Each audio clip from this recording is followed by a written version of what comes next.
Vous vous rappelez dans le dernier tutoriel, que vous pouvez d'ailleurs aller voir juste ici, vous avez expliqué comment faire bouger un objet dans Blender. Et bien des fois ça pourrait être utile de nous-mêmes bouger dans Blender pour pouvoir se déplacer, pour aller voir autour, voir ce qu'on fait. Et bien c'est ce que je vais vous expliquer aujourd'hui. Ici Samy, bienvenue sur Samedi Décès. Aujourd'hui, petit tutoriel Blender, comment se déplacer dans l'espace 3D.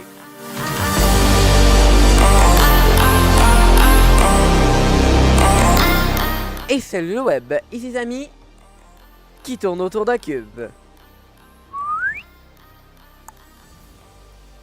Donc, bienvenue dans un petit tutoriel pour vous apprendre à vous déplacer dans l'espace 3D de Blender, pour évidemment pouvoir voir le travail que vous faites, mais en voyant l'entièreté.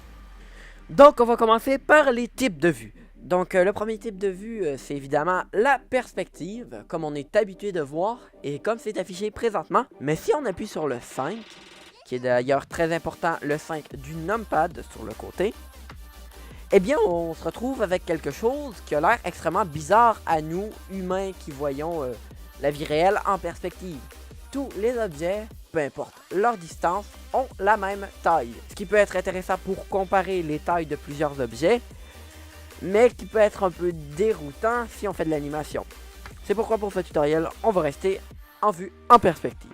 Donc le premier mouvement qu'on va apprendre est la rotation. Donc la rotation qui va se faire autour d'un point central calculé automatiquement selon la position et l'inclinaison de la vue utilisateur. Donc pour tourner, comme vous l'avez vu au début de la vidéo, vous aurez à utiliser les touches 2, 4, 6 et 8. Donc 2 pour descendre, 8 pour monter, 4 pour aller à gauche et 6 pour aller à droite. Donc là on peut aller faire n'importe quoi et faire. Vous pouvez aussi utiliser pour tourner le clic molette de votre souris. Moi, étant donné que mon clic molette est en panne sur ma souris, pas de très haute qualité Logitech, eh ben j'utilise le numpad. Oui, mais c'est bien tout ça, on peut observer notre cube sous tous les angles, mais comment on fait pour s'en approcher? Eh ben on va utiliser la molette. Donc cette fois-ci, on va tourner la molette et non cliquer avec la molette. Ça, heureusement, ça marche encore. Donc vous n'aurez qu'à avancer, reculer à votre guide. Donc vous pouvez aussi utiliser, encore une fois sur le numpad, la touche moins pour vous éloigner et la touche plus pour vous approcher. Bon, alors maintenant on a à peu près toutes les vues. Hein. Me trompais-je? Bon, je crois que j'ai entendu un nom général dans l'audience. Mais ce serait tout de même bien d'avoir un peu plus de flexibilité, n'est-ce pas? Ouais, là c'est un oui général, je crois. Donc je vais vous avancer sur ce oui et je vais vous montrer comment aller à gauche, à droite, en haut et en bas. Donc ça va être la même chose que pour tourner, sauf que cette fois-ci, on va appuyer sur CTRL. CTRL 8, CTRL 2, CTRL 4 et CTRL 6. Comme vous pouvez le voir, on ne tourne pas autour du point central, on s'en éloigne. Et là, on a vraiment une flexibilité maximale. Mais vous savez quoi? On peut aller encore plus loin. Donc si vous voulez travailler sur un endroit précis, eh bien ça se fait, vous n'avez qu'à appuyer sur majuscule ou shift et B. Donc là vous aurez un gros curseur qui va vous apparaître et moi par exemple je veux travailler sur le cube. Donc je vais sélectionner le cube et magie. On peut le refaire. Magie. On s'en approche encore plus. Donc le but du shift B justement c'est de sélectionner une zone et de zoomer sur cette zone sélectionnée. Je pense que vous aviez compris, on va passer à la flexibilité maximale. Attention, attention. Le mode vol. Donc pour voler, non, je parle pas de voler des copyrights, voler des modèles 3D, ça c'est mal, faut pas faire. Donc je parle de voler dans l'espace. Non, je parle pas de voler dans l'espace, je parle de voler dans l'espace 3D. Bon, vous voyez de quoi je parle. Bon, alors pour voler, on va devoir faire Shift ou Maj, ainsi que F. Et vous voyez, le curseur a changé. Parce que... Ouh, là, on peut faire tout ce qu'on veut. Et là, on est comme dans un jeu vidéo, parce que si on appuie sur W, A, S et D, on se déplace vraiment avant, arrière, gauche et droite, et selon notre position, haut et bas.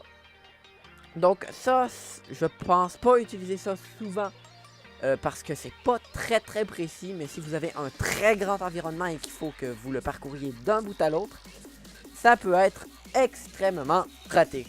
Donc vous vous rappelez tout à l'heure, vous avez parlé des modes orthographiques et des modes de perspective. On peut en afficher un seul à la fois pour le moment, évidemment. Mais que diriez-vous si on pouvait afficher 4 vues simultanées de notre environnement 3D? Welcome into the quad view. Oui, j'ai pris ma voix incroyablement virile, on dit n'importe quoi, pour faire cette annonce. Parce que voilà, on voit tout simplement 4 vues simultanées de notre environnement 3D. Donc, la vue du dessus, de devant et de côté sont en vue orthographique. Donc, tous les objets, peu importe leur distance, auront la même taille. Et on a notre jolie petite vue en perspective.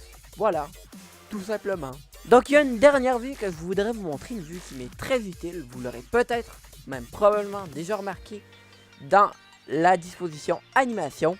Eh bien, mesdames et messieurs, c'est la vue caméra. Vous aurez probablement déjà deviné à quoi ça consiste. Donc, on va tout simplement s'immerger dans la caméra et voir ce que la caméra voit. Donc, voilà. Si je déplace ça, là, il va être hors champ. La preuve, si je fais un rendu image, il n'y a rien. Ce que je veux dire, c'est que si je le remets là, que je refais un rendu, notre cube est là. Bon, ben voilà, je pense que vous m'aurez vu venir. C'est l'heure de l'outro. Donc voilà, c'est ce qui conclut cette vidéo. N'hésitez pas à laisser un j'aime si vous avez apprécié, un je n'aime pas si vous n'avez pas... Excusez-moi, si vous n'avez pas apprécié, mais dans ce cas, n'hésitez pas à laisser un commentaire constructif pour que je puisse m'améliorer. Je vous le demande sincèrement parce qu'il y a beaucoup de personnes qui ont laissé des je n'aime pas sans laisser de commentaires. Si vous avez des questions, des suggestions ou des commentaires, n'hésitez pas à les laisser dans les commentaires et à vous abonner à la chaîne si vous appréciez ce que je fais. Donc moi, en attendant, j'ai plus qu'à vous dire salut le web, à la prochaine. En passant, si vous vous demandez là, ok, c'est pas exprès, ça vient juste de me surprendre promptement, sans que je puisse rien y faire. Salut le web, à la prochaine.